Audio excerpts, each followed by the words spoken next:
Thank you very much. I'd like to thank the organizers for inviting me here today, and maybe this is one of the explanations of what happens in remote preconditioning. So I'm going to talk to you, since I've only got 10 minutes, fairly rapidly about our experience with circulating progenitor cells and what we think is going on. So this is what I'm going to cover. There are progenitor cells that circulate in our bloodstream that can be measured fairly accurately. And there are differences in cardiovascular syndromes and what they are able to designate or predict, which I'll mention a little bit. So just to orient you, a bone marrow houses plenty of stem cells and progenitor cells that can be differentiated in these different lineages.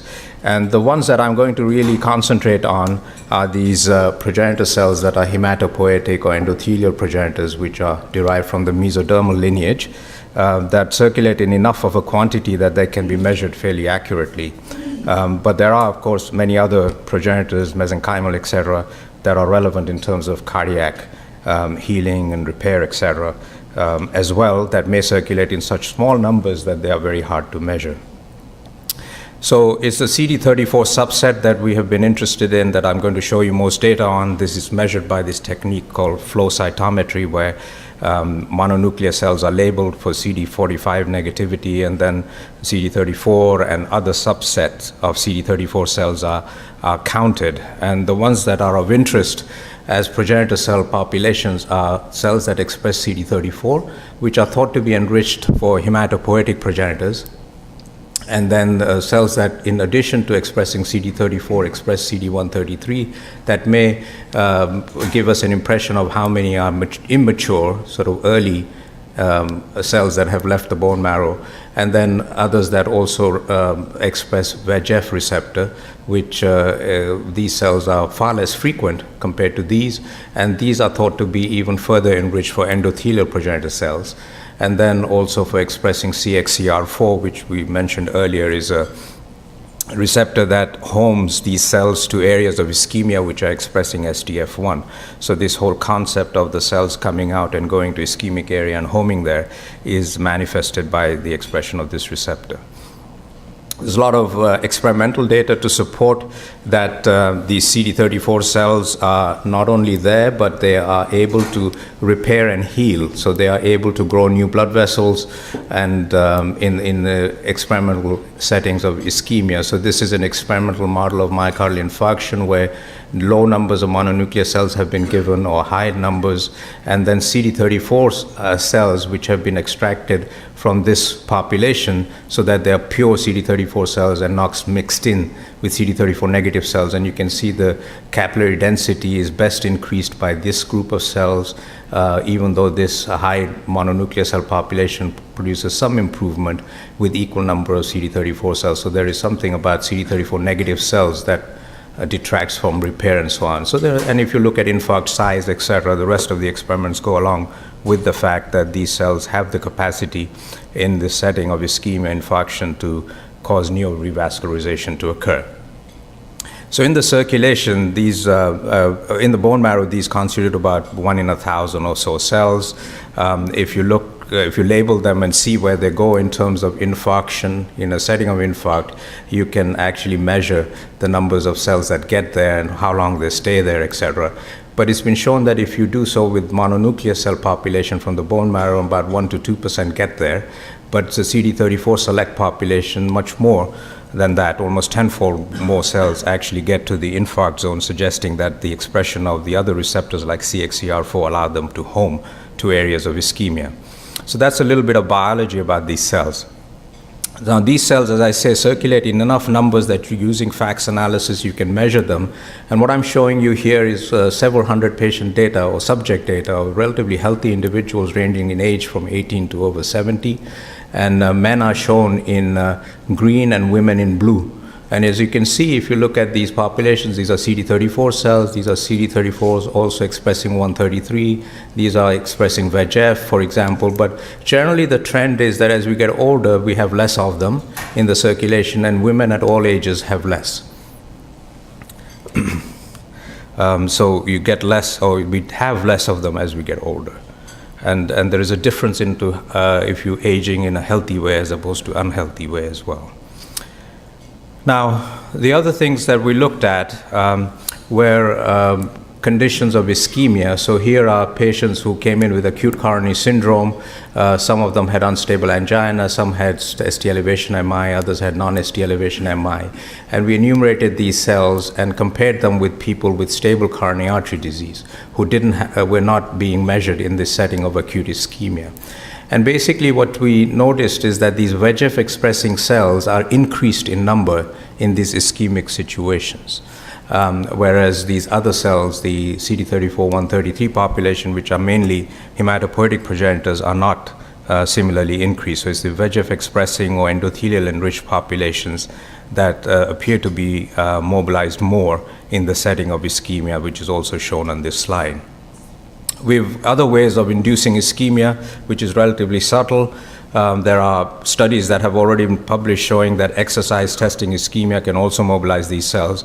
We have another protocol which is examining something else, but where we induce mental stress-induced ischemia. So this protocol is that over 3 minutes, patients are made to make a speech on a subject that is not pleasant to them. There's a little role playing that they have to do, and there's a camera in front of them, and there's a stranger standing around, and they're made to make this speech. It only lasts 3 minutes. But during that, there is a huge hemodynamic change. The mean increase in blood pressure, systolic pressure, for example, is 40 millimeters. And a number of them, people with coronary disease, will develop ischemia during these episodes when they are making a speech like this. But interestingly, when we looked at progenitor cell levels in mental stress, pre and post mental stress, there's almost a 21% increase in circulating levels of these VEGF-expressing progenitor cells just by the act of making this speech for 3 minutes.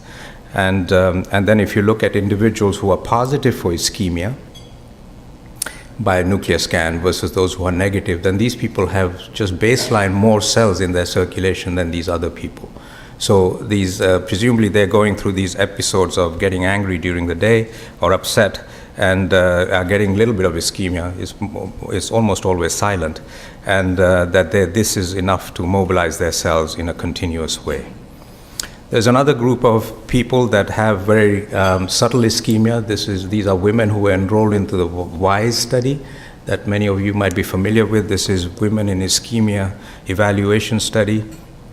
These are generally women with chest pain and near normal coronary arteries, don't have much obstructive disease, yet on testing their circulation and microcirculation with adenosine and so on, they have microvascular abnormalities such that their microcirculation doesn't vasodilate as much as others. So people who had CFR abnormalities had more cells compared to those who didn't. So there was mobilization of cells in relation to this flow reserve abnormality.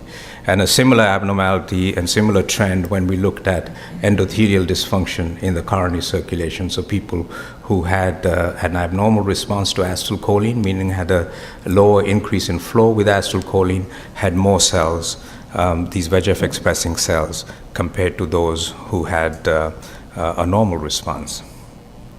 So what this data suggests is that acute coronary syndrome is associated with mobilization of VEGF-expressing and CXCR4-expressing progenitor cells, and that subjects with microvascular coronary ischemia with reduced flow reserve and endothelial dysfunction have higher circulating levels of these cells, and that these cells that express CXCR4 are the cells that have the capacity to home to areas of ischemia are increased in those who develop ischemia even during mental stress. So this suggests that even mild ischemia during daily life is able to stimulate circulating numbers and circulation of these cells in increased numbers.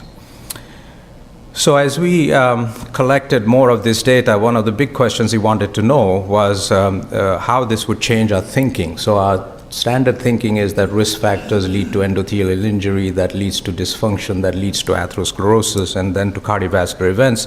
But now we know that all of this is actually a stimulus for our bone marrow and local tissues to release repair mechanisms, which are what these progenitor cells presumably are telling us. So Every time you injure something, there is a release of these cells into the circulation, and their job is to repair. And part of their job is to repair the vascular damage that's occurring. So there is constant damage and repair, and it's the balance between the two, presumably, that leads to disease. So at least this was a speculation when we started this.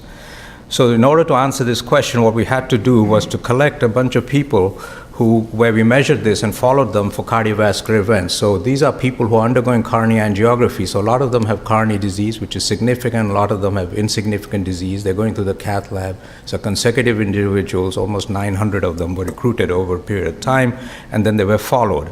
And we enumerated these cells, like I showed you earlier, in mononuclear cell population. We looked for these epitopes and counted them.